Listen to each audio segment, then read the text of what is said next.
Magandang araw po sa inyong lahat and welcome back to my channel.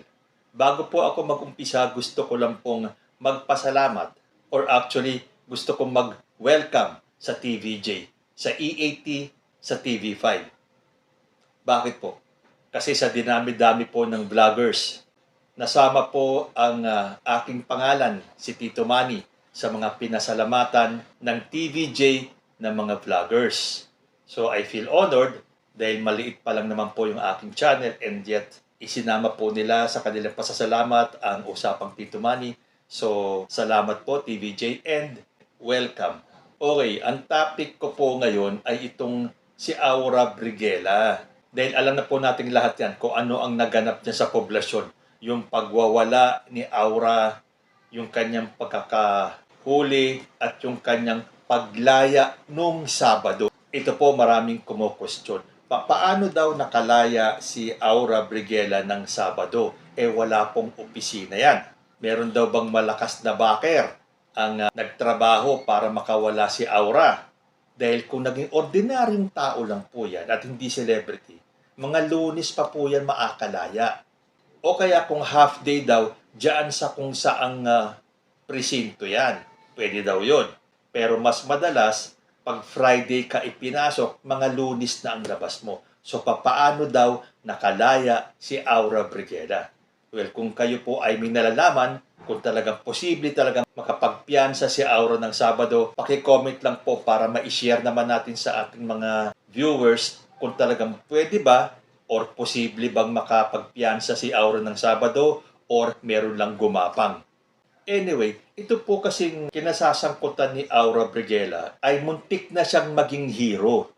Hindi po ba ang daming mga celebrities, ang daming mga kakampi ni Aura ang nagtanggol sa kanya. Kaya sinasabi pang #Justice for Aura.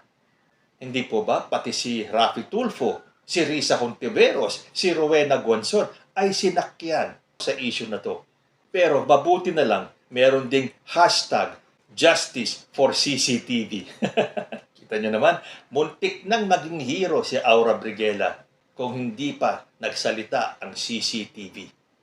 So pasalamat tayo doon sa pamunuan ng bar na yon at inilabas nila yung katotohanan. Kasi unang-una, itong si Raffy Tulfo, yung unang episode niya, hinusgahan niya kagad itong complainant.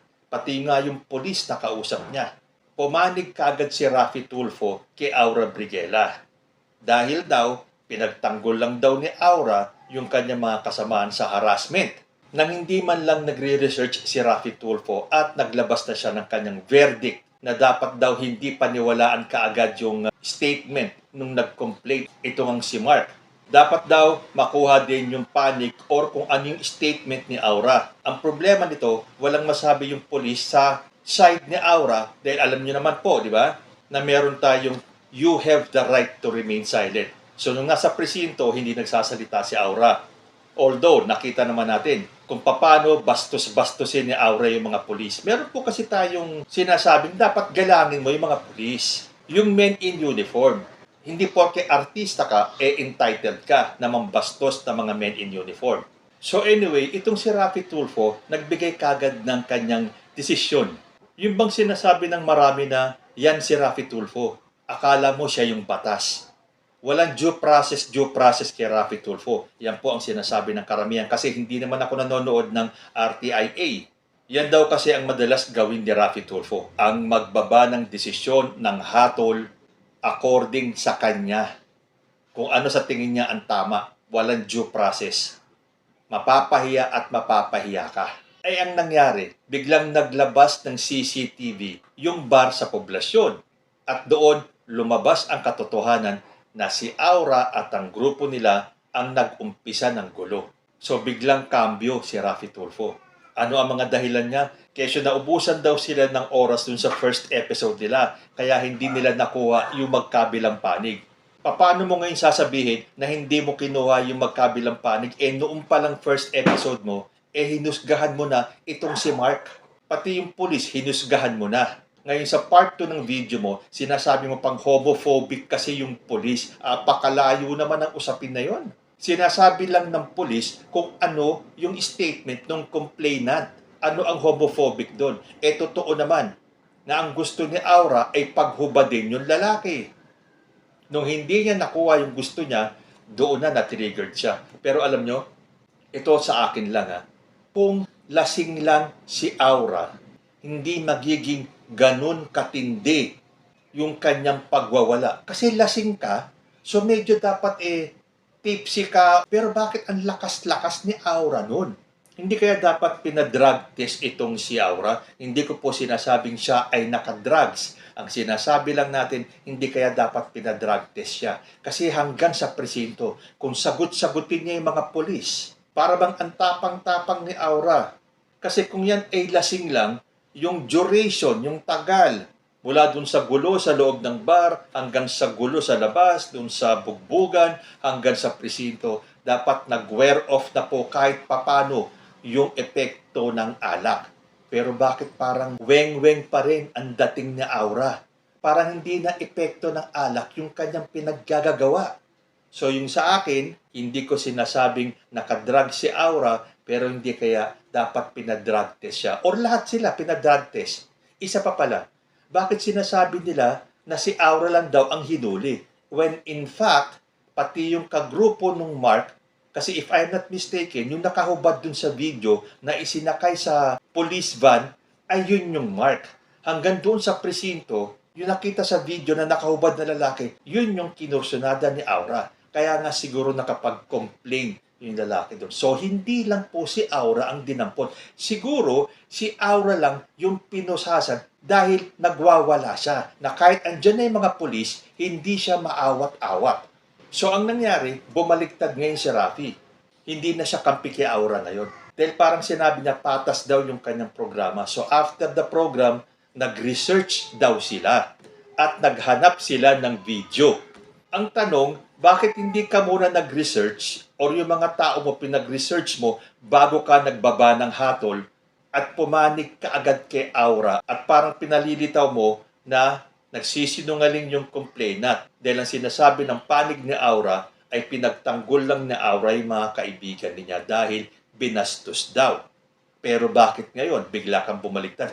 Dahil nagpahanap ka ng video, lumabas yung mga CCTV video. Kaya nung napanood nyo, bumaliktad ka. Nakita mo na si Aura pala ang punot dulo ng kaguluhan dyan sa poblasyon. Pero ang gustong palabasin ni Rafi Tulfo ay patas siya. Samantalang nung first part ng episode nila, hinusgahan niya na kagad yung Mark. Ngayon, porque nag-research na sila at nagpahanap na siya ng video at nakita na kung sino ang talaga nag-umpisa ng gulo, bumaliktad na siya. Hindi ba dapat sa first episode pa lang, bago niya hinusgahan yung complainant na si Mark, nag-research na siya at naghanap na siya ng video. Yun lang po ang sa akin.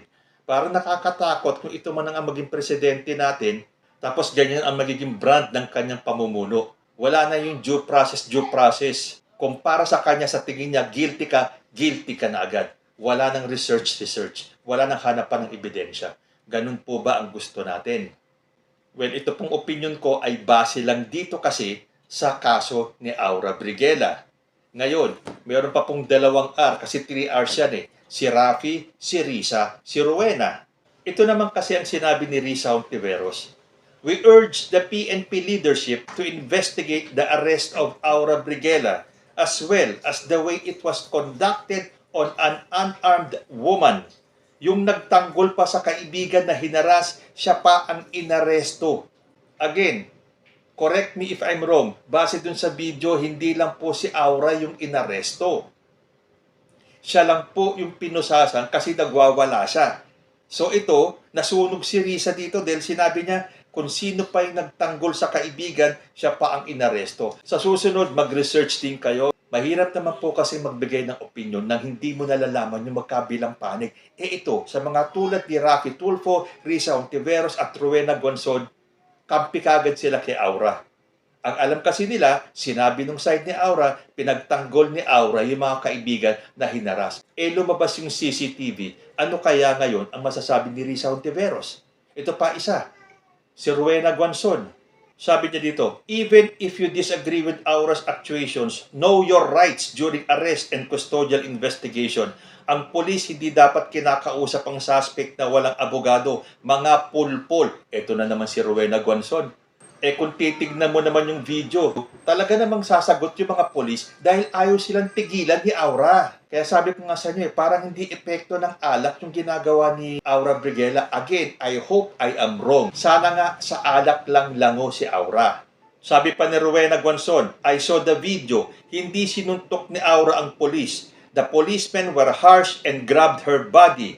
It is natural instinct for a gay person to parry those touches. Ang mga polis walang gender sensitivity. Hindi naman talaga sinuntok ni Aura yung polis. Sinabi bang sinuntok ni Aura yung mga polis kaya siya pinusasan? Pinusasan siya dahil nagwawala siya.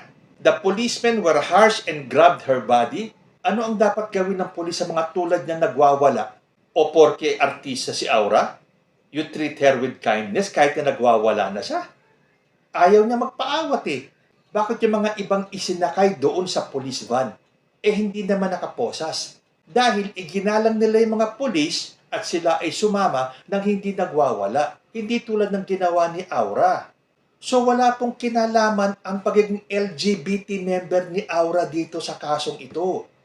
Ang gustong palabasin ng mga ito ay porke artista, treat them with kindness kahit na nagwawala na, kahit na sila na ang nag-umpisa ng gulo.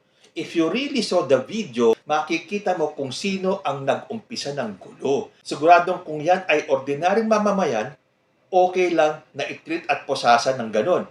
Pero dahil ito ay isang celebrity at member ng LGBTQ, ay dapat with kindness. Aba, mali itong pinapakita ni Aura. Leksyon po para sa lahat yan. Kung kayo ay iinom, ilagay nyo sa tiyan ng alak, hindi sa ulo. At kung hindi nyo nakuha yung gusto ninyo, tumahimik na kayo. Ayaw nung lalaking pagbigyan yung request mo. Ang gusto lang naman ng lalaki magpakuha ng picture sa'yo, pero ang gusto mo, bago ka pagbigyan, maghubad ng pantalon. Pagbibigyan lang ni Aura Briguela yung lalaki magpa-picture kung maghuhubad. Well, yan po ang sinabi ng complainant. Pero yung sinabi ng complainant ay pinatunayan ng CCTV. So mabuti na lang may CCTV talaga. Kung hindi, hirong-hiro, bayaning-bayani si Aura Briguela. Well, para po, ayan, nakita po natin yung buong video. Alin po ang tama? Yung justice for Aura or yung justice for CCTV? Kayo po, ano ang masasabi ninyo? Comment lang po down below and I will see you next time. Peace.